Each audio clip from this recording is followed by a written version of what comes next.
When did you first see them? When did you first meet them? I saw Asia, the artist, at a horror convention here in Burbank. You've always had a love for horror, and so when you set eyes on them, did you immediately fall in love? Well, the first time I saw one, I did a quadruple take. I had to keep turning around and looking again because I wasn't quite sure what I was seeing. And then I realized that's a little werewolf baby, and just fell in love. And they're expensive. I didn't get one right away, but I eventually got one, and now I have a whole family of them. You certainly do. And it's quite a story of how you got your first WerePup baby, because you had your battle with your health, and this was in 2012, and you were diagnosed with a very rare bilateral breast cancer, which means you had a different type of cancer in both breasts, and you had a full mastectomy. So really traumatic for you. You were going through your chemo, and I think it was whilst going through chemo that you went back to another one of these horror conventions, and you saw the WerePups again. And it was the interaction with the artist where you felt like she didn't want you to have one, but there was good reason for that. A very good friend of mine, Jamie Nelson, had made arrangements with her to give me one that weekend. And I was with him looking at her table at the WerePups, and she was like, because I asked her how long the waiting period is, because it's quite a long waiting period to get one. And she's like, it's over a year. You don't want to wait that long. And I had just had chemo a couple of days before, and I was so emotional. I had just lost my hair. I was so sick. My doctor yelled at me for going, but I'm like, I'm going. I have to go and keep living my life and do what I love to do. And it turned out awesome. Well, it was great. What was lovely was the fact that you thought she was putting you off.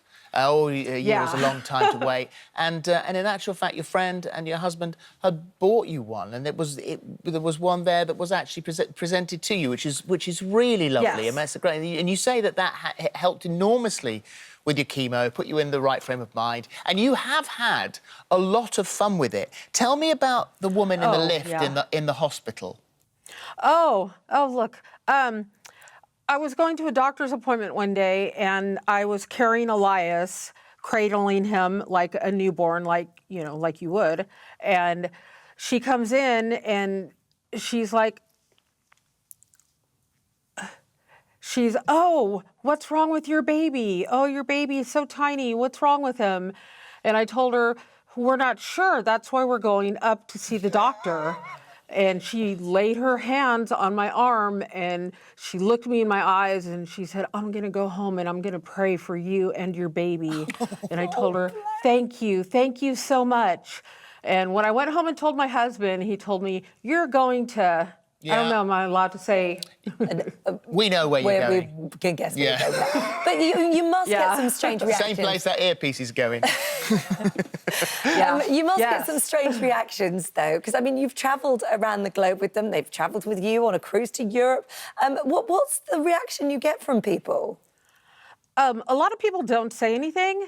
They'll just stare and look and, not just say anything. So it's always nice when people will come up and say something, and kids will stare and say stuff, and a lot of times their parents will be like, shh, shh, don't look. And every once in a while, people will, is that a monkey? No, it's not a monkey. It's a werewolf. Well, so you've got the whole, as we saw, you've got the whole family. I know you've got a nursery at home for them. You've spent a lot of money on accessories. We won't say how much because your husband doesn't know. Yeah. Am I right in saying that they have got hair from your head and your husband's head as well? You can actually, you can actually have bits of your own body, bits of your hair, bits of just your hair. Just your hair. Well, one's got cat's teeth. Yeah, well, Yes, okay. So, and this one is Baby. He's Voodoo Baby. So Baby just fits him. This is Argyle. He was supposed to be a werewolf, but when I saw him, I'm just like, this is not a werewolf. He looks like a were-gorilla. Right. So we say he's a werepup, but he identifies as being a were-gorilla, and he's trans species. Right. And his tiny little fangs are cat teeth. That I have a friend that has a farm, and she happened to have a cat skeleton that she sent me the skull, which I sent to Asia, and she made argyle for me. And this one is Tala, and this one, who has a hard time keeping her head up because she has a fat head, is a were hyena. Darby. Yvette, it's a pleasure to meet you. Thank you for our for Joshua. Yes, thank you. And thank you for introducing us to your unusual family. Thank you very much. Oh, well, I'm glad you love Joshua. Asia Erickson is an amazing artist. She is just awesome, and we've become best friends since I got Elias, so it's a win-win. I have a even bigger family besides the WerePups. That's good. nice to know. Thank you very very much indeed.